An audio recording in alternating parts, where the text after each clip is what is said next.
Mike Bercovici of the San Diego Fleet loses his helmet as he is tackled by Shaan Washington of the San Antonio Commanders. Credit photo by Ronald Cortes. AAF. Getty Images Saturday night's debut of the Alliance of American Football helped nearly 3 million sports junkies avoid the comedown of gridiron withdrawal. And while the inaugural broadcast largely delivered what the league's backers promised, tracking the new venture's ratings progress may present something of a challenge in the weeks ahead. Launching on the heels of Super Bowl 53, the AAF's opening night averaged 2.91 million viewers and a 2.1 overnight rating on CBS. In the 9 p.m. to 11 p.m.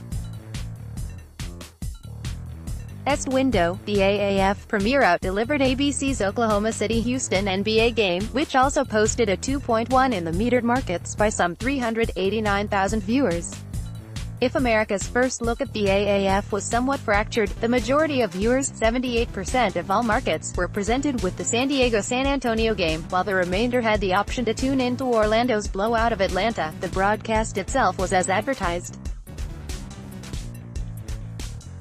The 35-second play clock kept things hopping like a bunny on Adderall, and the breaks in the action were few and far between. In other words, there weren't very many in-game opportunities for advertisers to show their products. By Adage's count, only 14 national ads aired during Saturday night's broadcast. By way of contrast, the average NFL game carries a paid spot load of approximately 85 units, and nearly all of those commercials were featured in split-screen executions. That is, rather than cutting away from the action, CBS kept a camera trained on the field while the paid spot ran in the adjacent box. After 30 seconds elapsed, full-screen game coverage resumed. Buyers estimate that each 30-second unit in the CBS broadcast fetched around $75,000. The standalone spots were reinforced by call-outs from the broadcast booth and on-screen bugs. Discounting local breaks and in-house promotions for CBS and the AAF's gaming app, full-screen paid ads appeared in only one pod. Shortly after the halftime show began, CBS cut to a 60-second break featuring a standard MGM Resorts spot, followed by an Air National Guard ad. An investor in and exclusive in-game gambling sponsor of the AAF, MGM Resorts aired 3 spots in Saturday's game. The other advertisers were the Navy Federal Credit Union, Buffalo Wild Wings and the private aviation service Wheels Up, which thrice aired an ad starring NFL heavyweights Tom Brady, Russell Wilson and J.J. Watt. Wheels Up is also the sponsor of the AAF's Skycam coverage. All told, 6 national split-screen spots aired in each half. The same 5 advertisers that bought time in Saturday's broadcast appeared in nearly identical configurations in the 2 Sunday games. The relative scarcity of ad breaks kept the San Diego-San Antonio game humming along, with the length of the broadcast clocking in at a brisk 2 hours and 33 minutes. By comparison, the outcome of the average NFL game is settled after a more sluggish 3 hours and 7 minutes. Unfortunately, the AAF offenses haven't quite come to terms with the AAF's need for speed. Because the clock starts as soon as the preceding play is blown dead, the quarterbacks this weekend often found themselves with mere seconds to call the plays, assess the coverage and make any necessary adjustments at the line.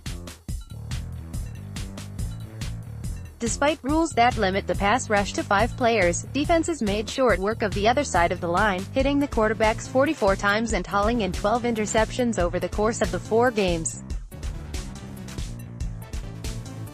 For all the early sloppiness on display, the AAF did manage to register its first meme-worthy moment just a few minutes into Saturday night's game.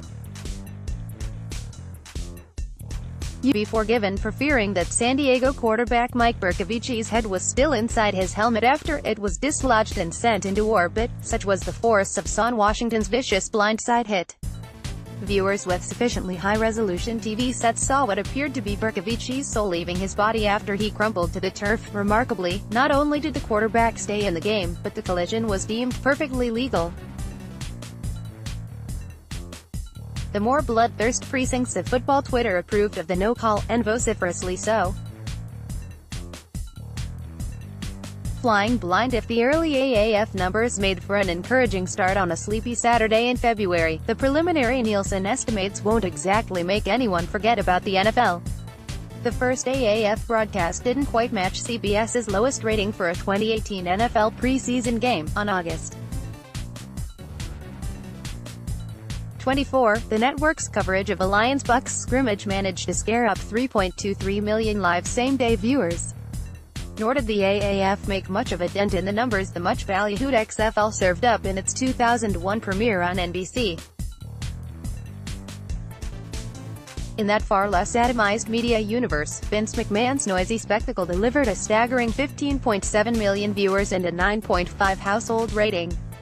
The XFL's ratings would plummet 52% in the league's second week and another 33% in Week 3, whereupon NBC found itself falling short of its guarantees to advertisers. How the AAF fares over the course of its 10-week season is anyone's guess, but subsequent ratings analysis won't provide much, if any, insight into how the league is faring. For starters, deliveries for the Sunday afternoon games on CBS Sports Network will be unavailable, as the cable channel does not subscribe to Nielsen's ratings service. Turner's B.R. is a streaming service and not a TV outlet, so its 9 Saturday afternoon games are statistically immaterial, which leaves 18 telecasts on NFL Network and a standalone February 16 presentation on TNT. With an estimated subscriber count of 67.4 million households, NFL Network reaches just 56% of all U.S. TV homes. As such, the AAF's future deliveries won't come anywhere near the league's opening numbers. In-game ad inventory is priced accordingly.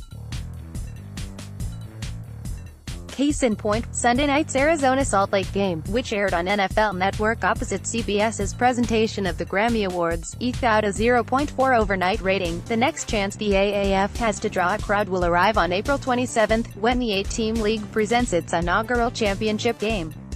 As with Saturday night's opening salvo, the final game of the 2019 AAF season will air on CBS.